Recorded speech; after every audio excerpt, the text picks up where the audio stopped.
Bonsoir, merci d'être là. J'ai vu quelques amis dans la salle, ça me fait hyper plaisir. Je suis hyper heureux d'être dans ce festival que j'adore. Et comme dit Philippe, j'y étais il y a 20 ans et j'ai flashé sur ce festival. Et je suis trop heureux que mon film y soit aujourd'hui. Voilà. Une vraie fidélité, et vous aussi. Et donc, en fait, la jeunesse du film, c'est que j'avais du mal à trouver de l'argent pour financer mes films en Belgique, etc. Et à un moment donné, je me suis dit, bon, je voulais être avec des marionnettes. Vous verrez, c'est un mélange entre marionnettes et marionnettes humaines, je dirais. Et donc, comment dire, chercher autour du langage, j'ai déposé un dossier dans une commission belge qui s'appelle le Film Lab. Et j'ai obtenu 20 000 € pour faire de la recherche. Donc, c'est pour les films expérimentaux, la recherche sur le langage. Et donc, juste à ce moment-là, bing, confinement. Donc, c'était.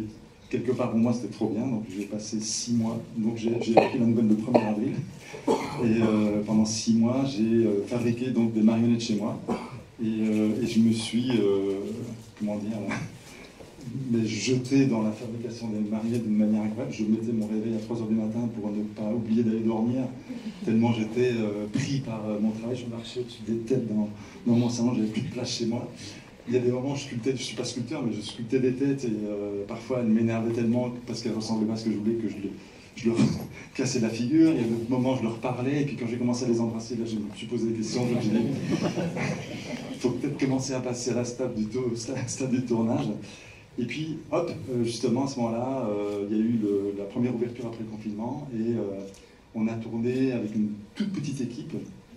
On était, pendant 2 semaines, on était 7, et puis on était 5, et puis après on a tourné une semaine à 5, 2 semaines à 7, et puis après encore une semaine ou 2 à 1 ou 2. Et vous voulez voir, c'est pas moins que 1, j'espère.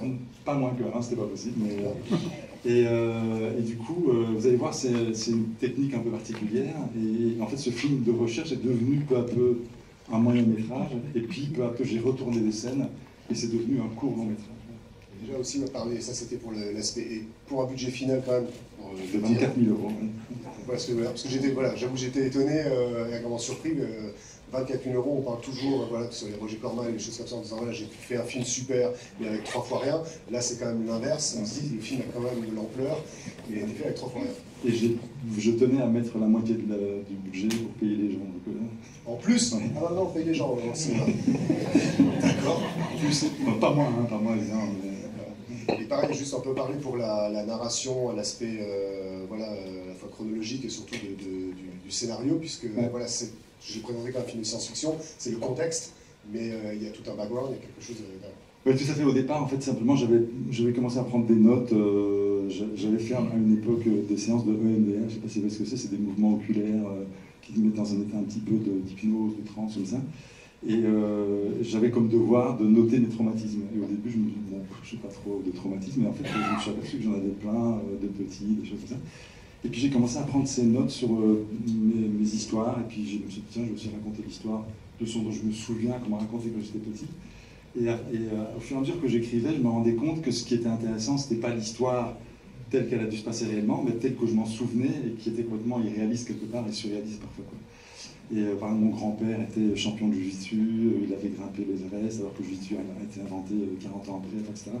Donc il y a eu plein de choses là, et je me suis dit que c'était plus intéressant ce dont je me souvenais qui était faux, et donc j'ai commencé à construire une histoire autour de ça. Et ensuite, il y a eu la deuxième phase où je me suis dit, tiens, qu'est-ce que je ferais de cette matière? C'est à l'époque où j'ai reçu cette possibilité de faire la recherche. Et là, j'ai eu l'idée, déjà que mon personnage, qui était quelque part moi indirectement, j'ai toujours pensé que j'allais vivre jusqu'à 100 ans, je sais pas si on va voir. Et du coup, je me suis imaginé la suite de ce qui pourrait arriver, et puis j'ai imaginé voilà, que j'étais le dernier être humain vivant sur Terre. Enfin, vous allez voir, après, je ne peux pas vous en dire trop non plus. C'est méchant. Voilà, bah écoutez, en tout cas, je vous souhaite un très bon spectacle. Merci encore d'être là. Vous le verrez après, il sera bien sûr là si vous voulez. Je serai là, si vous avez voilà. questions. Et ce sera important, il faut en plus le rencontrer, puisque c'est les premiers retours que tu vas avoir sur le film. En tout cas, je vous souhaite un très bon spectacle et très bon film.